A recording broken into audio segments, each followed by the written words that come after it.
Hi yogis, welcome back.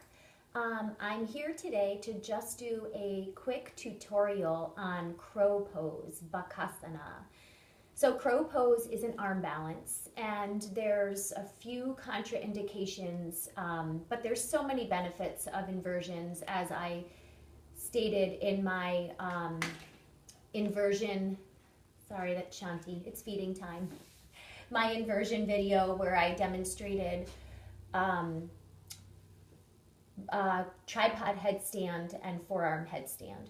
So for the contraindications for this pose, obviously if you have any carpal tunnel or wrist issues, not the best pose to get into. Also advanced stages of pregnancy, once you get heavier and larger in the belly, it's probably not the best idea to do this pose. So the benefits of Bakasana or crow pose, it helps to strengthen your arms and wrists. It helps to stretch the upper back. It tones your abdominal organs and strengthens your abdominals. It stretches the groin muscles. So lots of benefits, and it also builds confidence. It's really fun to work on these challenging poses and get little steps closer and closer, and eventually to get it one day. So this is just a way for you guys to get extra practice in the safety and comfort of your own home. So I'm going to set up Bakasana. Let me adjust the screen. So for me, it's easiest to start kind of in a squatting position.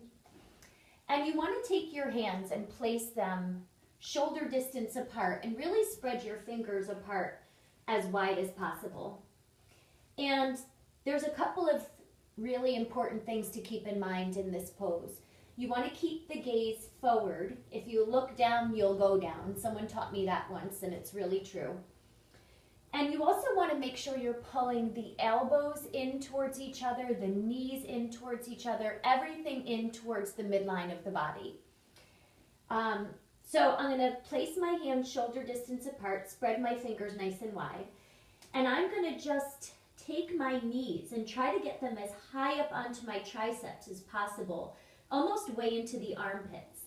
And you see if I just shift my weight forward here, and I'm going to pull that belly in, elbows pull in, knees pull in, and again my head isn't here, I'm keeping that gaze forward. I can play around and take one foot off the floor, and then when I feel steady, I can take the other foot off the floor.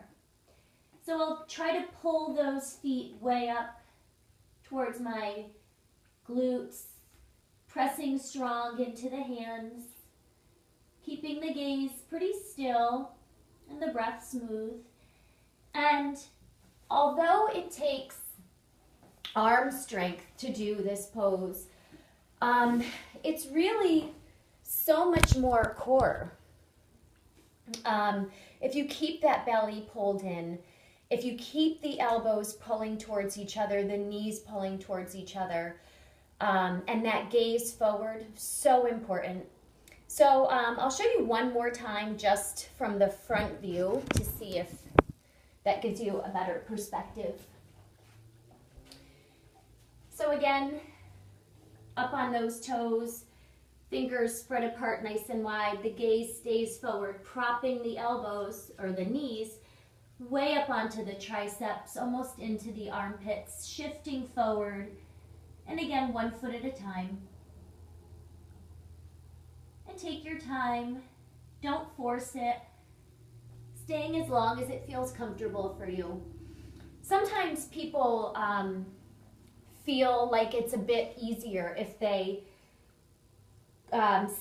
put their feet up on a block first, because it gets their lower body a little bit more elevated and where it needs to be for this pose, but I find it actually more challenging.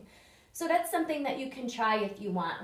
Standing on top of a block in that squatted position and then going ahead with the steps that I just demonstrated for you.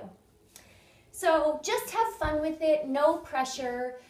You know, don't take things too seriously, and let me know how you do. Thanks so much for joining me. Namaste, yogis.